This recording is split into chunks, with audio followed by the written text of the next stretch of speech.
అన్నా మా కష్టాలు వస్తున్నాయి, అన్నా మాకు బాధలు వస్తున్నాయి, అన్నా మా కుటుంబాల పరిస్థితి ఇది అని చెప్పి పై భక్తి చేసే వాళ్ళ జీవితాల్లో ఇదే జరుగుతుంది. దేవుని బిడ్డలారా, ఏమండి, దూరంగా లోకానికి దూరంగా వెళ్ళాలి, సమాజానికి దూరంగా వెళ్ళాలి, స్నేహాలకు దూరంగా వెళ్ళాలి, ఏమండి మనల్ని భ్రమపరిచే వాళ్ళకి దూరంగా వెళ్ళాలి. మనము దేవునికి సమీపంగా వెళ్ళాలి. దూరంగా వెళ్ళటం అంటే దేవుని బిడ్డలారా, ఈ లోకానికి దూరం కావాలి, దేవునికి సమీపముగా వెళ్ళాలి. ఎంతమందికి అర్థమవుతుంది? చెప్పండి చెప్పండి, ఎక్కడికి వెళ్ళాలి మనము? ఈరోజు మనము దేవునిలో సమీపంగా, దేవునికి సమీపంగా లేకపోవటమే సమస్యలు వచ్చినప్పుడు నిలబడలేకపోతున్నాం. దేవుని పెట్టారా?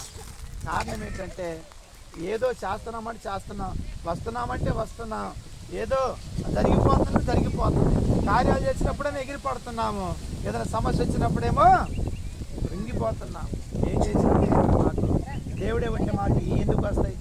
ఏమండి, మేము నిజంగా ప్రార్థన చేస్తే మాకు ఈ సమస్యలు ఎందుకు తీరావు? దేవునికి స్తోత్రం చెప్పండి, గట్టిగా చెప్పండి. ఆ దేవుని పెట్టినారా? జాగ్రత్తగా గమనించండి. సాతానుగాడేమో దూరంగా పోనీయట్లేదు మనల్ని, సమాజానికి దూరంగా వెళ్ళి దేవునికి సమీపంగా ఉండనియట్లా. మీరు వెళితే వెళ్ళండి, ఇప్పుడు చేసేది అది వాడే. ప్రార్థనకి వెళ్ళండి, ఇబ్బంది లేదు. మందిరానికి వెళ్ళండి, ఇబ్బంది లేదు. కానుకలు ఇవ్వండి, ఇబ్బంది లేదు. పాటలు పాడండి, ఇబ్బంది లేదు. వాక్యం చదవండి, ఇబ్బంది లేదు. మీరు ఏమైనా చేయండి, కానీ ఎక్కడికి పోవటానికి లేదు. చెప్పండి, ఎక్కడికి పోవటానికి వీల్లేదు. దూరంగా వెళ్ళొద్దు. ఎందుకని దూరంగా వెళితే ఏమైపోయింది? చెప్పండి, లోకం దూరం అయిపోయింది, దేవుడు దగ్గర అవుతాడు. స్తోత్రం కలుగును గాక.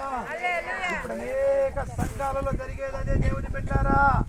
మందిరాలు చుట్టానికి పెద్ద మందిరాలు ఉంటాయి, ఏమండి, కుర్చీలు ఉంటాయి, సంఘం ఉంటుంది, ఏమండి, పెద్ద సేవకులు ఉంటారు.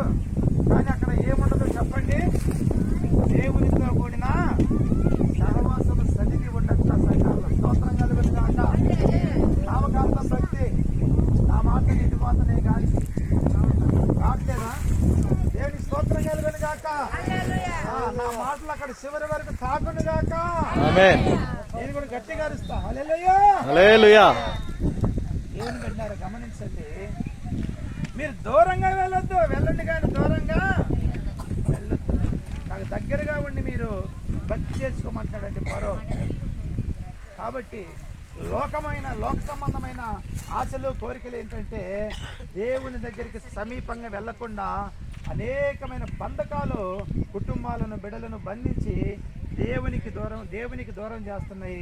కానీ లోకంతో పాటు కలిసి లోక ఆచారాలు, లోక అలవాట్లు, లోక స్నేహాలు, లోకంలో ఉన్న బంధకాలు మనల్ని బంధించి ఈరోజు కుటుంబాలు నెమ్మది లేకుండా చేస్తున్నాయండి, సమాధానం లేకుండా చేస్తున్నాయండి. ఈరోజు కుటుంబాల్లో కన్నీరు మిగిలిపోతుందండి. ఏమంటే అన్నీ ఉంటున్నాయి, కావాల్సినవన్నీ, పొలాలున్నాయి, స్థలాలున్నాయి, లక్షల రూపాయలు ఉన్నాయి. దేవుని బిడ్డలారా, ఉండాల్సినవి అన్నీ ఉన్నాయి, కానీ ఏమి లేదు కుటుంబాల్లో. చెప్పండి, మీకు వందనాలు. ఏం లేదు. కారణం ఏంటి చెప్పండి? కారణం ఏంటి? మనం దేవునికి సమీపంగా వెళ్ళకపోవటమే. స్తోత్రం కలుగును గాక. నువ్వు దేవునికి సమీపంగా ఉండి లోకానికి దూరంగా ఉంటే దేవుని బిడ్డలారా, ఎలాంటి పరిస్థితులైనా ఏంటి నాట్యమాడితే నీ హృదయం. స్తోత్రం కలుగును గాక. సర్వాంగ సుందర